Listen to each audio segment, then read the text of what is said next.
Bonsoir à tous. Dans l'actualité ce soir, il persiste et il signe. Le socialiste Jean-Pierre Masseret maintient sa liste au second tour dans la région Grand Est, malgré l'appel de Manuel Valls et de son propre parti. Ce sera donc une triangulaire avec la droite et le Front National. J'appelle à faire barrage à moi-même évidemment, mais à M. Masseret aussi, qui est candidat socialiste.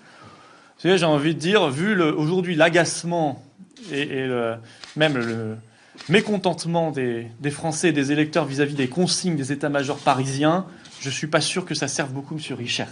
Le Front National arrivé largement en tête dimanche dernier dans le Grand Est, par favori pour ce second tour dimanche.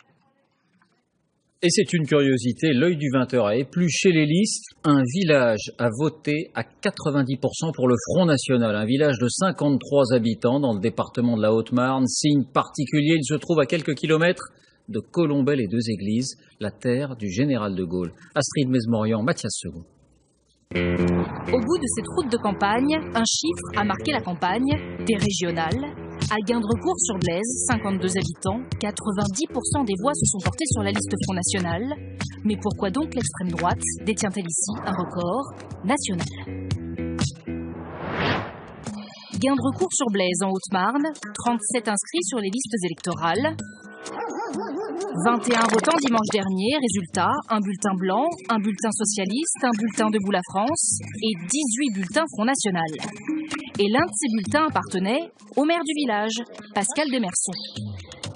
Et comment ça se fait alors que soudainement tout le monde vote Front National?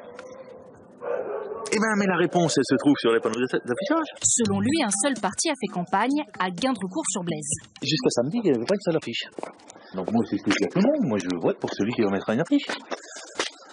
On a eu une affiche de mise. Et tout le monde disait comme moi. Mais à part Philippot, on n'a vu personne d'autre. Vous l'avez vu, il est venu ici. Il est venu, oui.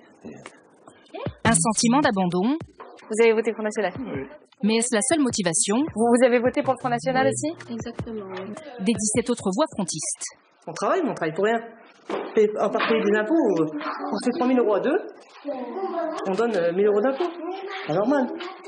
La sécurité, puis surtout l'immigration. Mais ici, dans ce village, ça ne se ressent pas, toutes ces thématiques-là? Ça ne se ressent pas, mais ça va finir par arriver. Hein.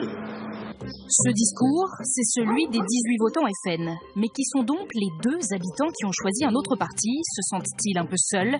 Pas facile en tout cas de les trouver. On cherche quelqu'un qui n'ait pas voté Front National.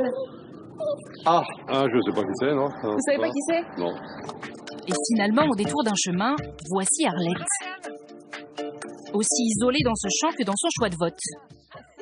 Je n'ai jamais voté pour eux. Le Front National, j'aimais pas le vieux. Voilà. Et les jeunes? Quand on entendait causer, ils nous m'énervaient.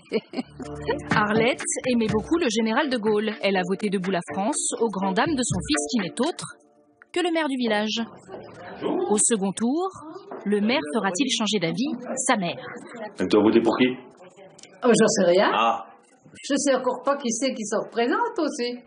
Parce que t'as vu le temps qu'on avait de feuilles. Le Front National se représente.